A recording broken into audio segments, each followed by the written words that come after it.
Today my guest is John Petersen. John, how you doing? All right, Dave. Good to see you again. Good to see you. You know what? You're a lawyer. I am. I'm not ashamed to admit it. You're a lawyer and you're a software developer. That's correct. That's an interesting combination. Well, I actually started off as a software developer, and then got this harebrained scheme to go to law school in 2000, and did that for 4 years. Went to Rutgers University. Did that part time. Graduated in 2004. Passed the Pennsylvania and New Jersey bar exam, and practiced law full time for about 4 years.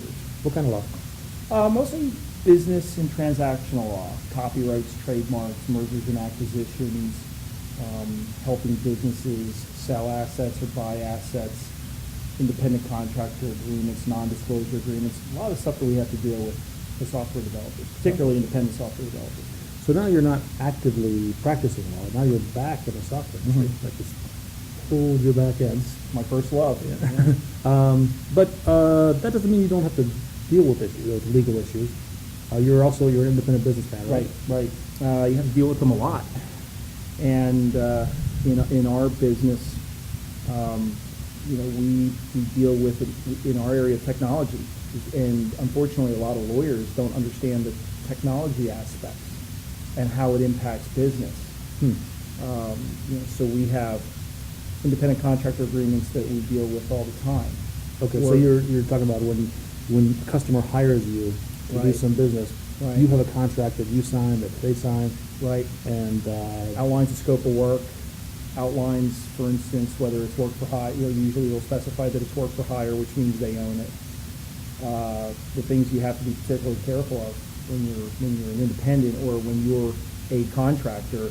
What rights are you giving up? Perhaps you have a number of pieces of libraries, software libraries, and tools and widgets that you use on a variety of projects that you work on. If you're not careful, you could be, through that contract, signing the rights away, essentially ceding ownership of all of that to the client. So you always want to be sure that, yes, what you're doing specifically for the customer that's custom for them is theirs, but you're bringing other things to the table that, hey, you're free to use on other jobs. And those are things that you want to be aware of and make sure that they're properly carved out in the contract. Okay, so that's a standard work agreement. I do contract for hire. The code that you paid me to write, the new code, belongs to the customer. Right. That's typically the way it's done. Sure. Code that I bring, written ahead of time, I retain ownership of that. You retain ownership, and essentially you're granting them a license. But nothing. But that's not true if it's overridden in the contract. And so how does I'm not an independent, but if I am an independent, how do I protect myself against that? Well, against them changing that, not losing that. I mean, just you want to probably, if you have access to an attorney, have an attorney look over it, and it's well worth the time it would take an attorney to look at a document to know precisely what rights you're retaining or giving up. Would be worth no more, maybe $100 a time. Okay. And if you look at potentially the thousands of dollars in value that you could inadvertently be giving up, it's well worth it. Sure. Is it possible to, most people I think use the same contract basically over and over again? For the most part, yes. And is that okay? That's fine. If you're starting with something that basically outlines the things that you're interested, the rights that you're interested in retaining, for the most part, it's fine. What typically will happen is there may be special things that the client would want written in, and those are just items that you have to negotiate. But starting with a standard contract that it will serve 90% of your needs probably. Yeah, and that sounds great, because $100 is nothing. You can make that up in an hour of billable time. Sure.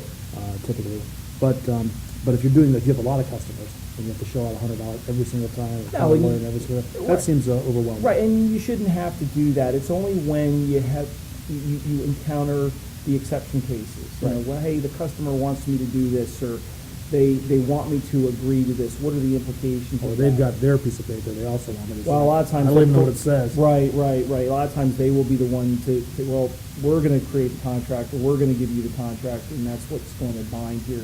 It may be required that you have someone review it. Yeah. Okay. All right. What other issues, legal issues, should software developers be aware of? Well, probably one of the bigger ones that comes up anymore. A lot of folks are, especially with this economy, a lot of folks that were either displaced or they're going independent, and they're trying to find that name of their company and how you go through that entire process. Okay. Or perhaps they're creating a product. And one of the things that people have to understand, the concept of trademark and copyright, is this a good business name to take? Can I grab it? And So if I want to name my company Microsoft, I don't think you're going to be able to. I think it's taken. there is another company that uses There that is. name, Yeah, I believe and so. they might be mad. They would be very mad, yes. All right. So what you typically find sometimes is someone may have a domain of a business or of a name, and now the domain, the URL itself does not really represent use as it pertains to trademarks. But if you're, like, take Microsoft as a great example, Microsoft.com. Well, that alone isn't use, but when you obviously see within the site, Microsoft is all over the place. Microsoft is used in commerce on boxes of software and things like that.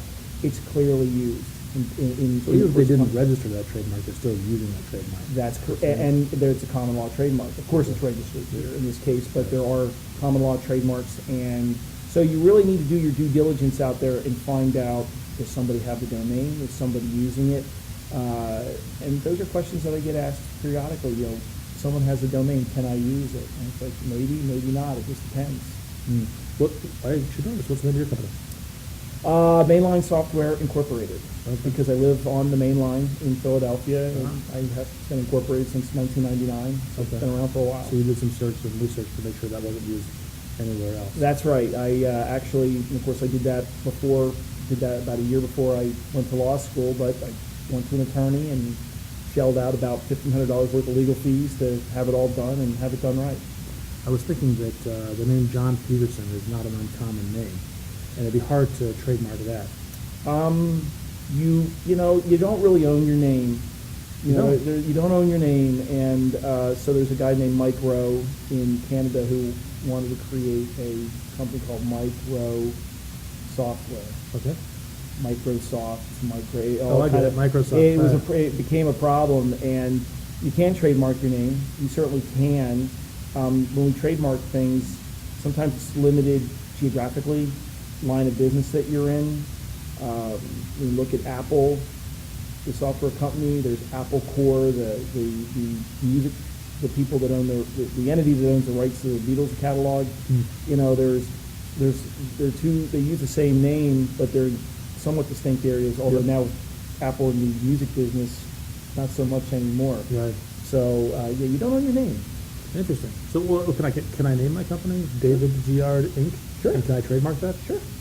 So I don't know it by default, but I can Right. register it. Right. The way it works typically is you do a little bit of a search and you decide you want to trademark it because you're building a brand around it. That's the big difference between trademarks and copyrights. Copyrights is the written expression.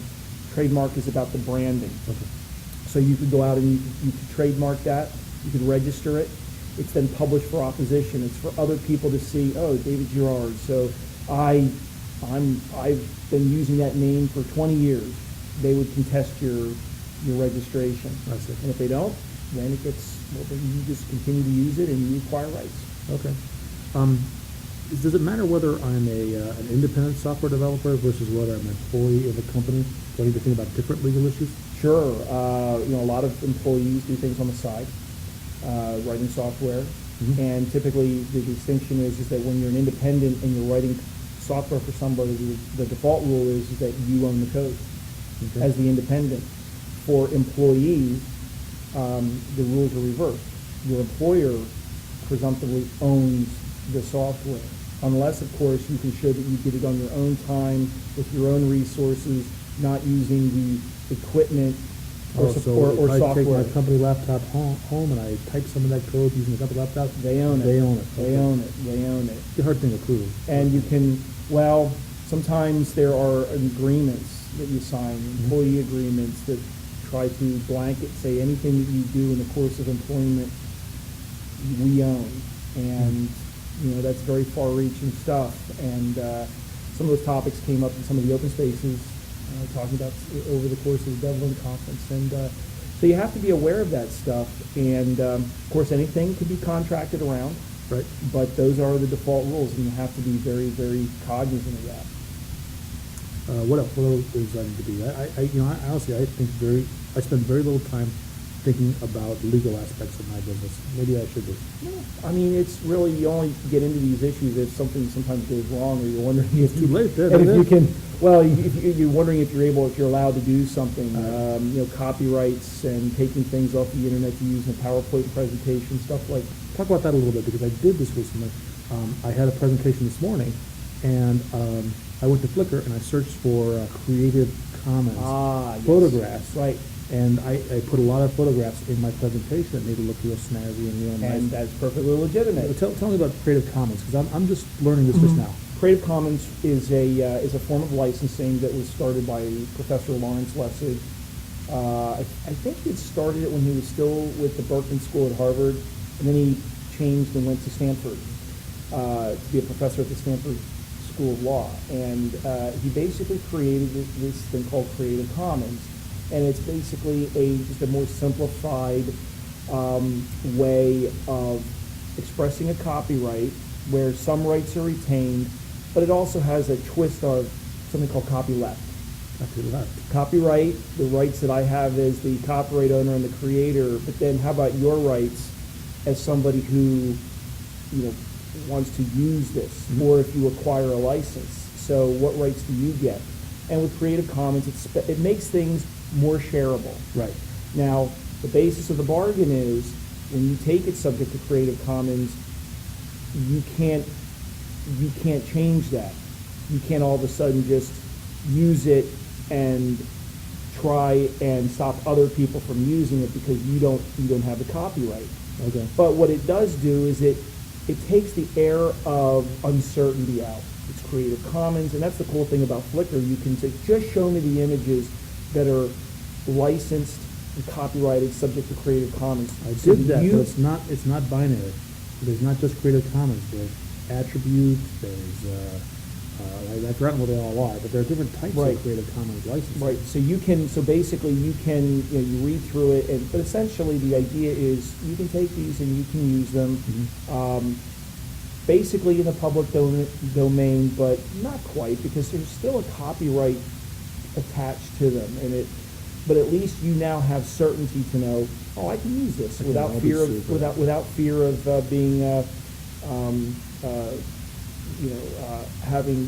being labeled a copyright infringer. Right.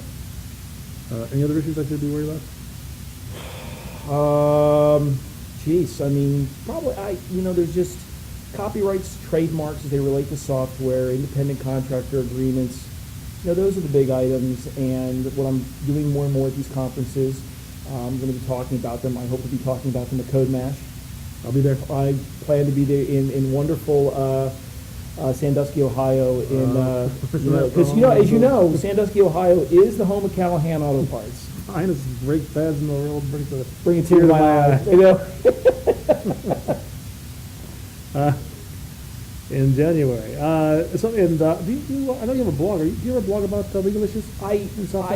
It's not specific to legal issues. It's just about software in general. I'm part of the Austin Mafia, although I don't live in Austin. I live in Philadelphia. But I do blog for Los Techies. So johnvpetersen.lostechies.com. That's where my blog is. And I talk about, in fact, I posted something up about cease and desist. So when you get this wonderful cease and desist letter in the mail because you are doing something that's infringing on someone's copyright or trademark, I posted a form of a letter that maybe you need to send to somebody because maybe someone's infringing on your stuff. That's the last thing I may have written, but I talk about technology, actual coding, as well as the legal stuff. That's your day job. That's my day job. That's what I do. All right, John, thank you so much. Thank you.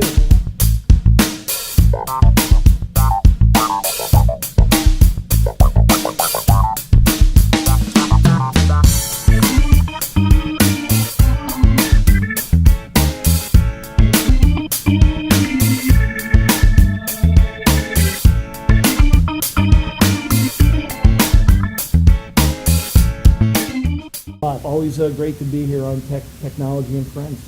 I can do that. There you go.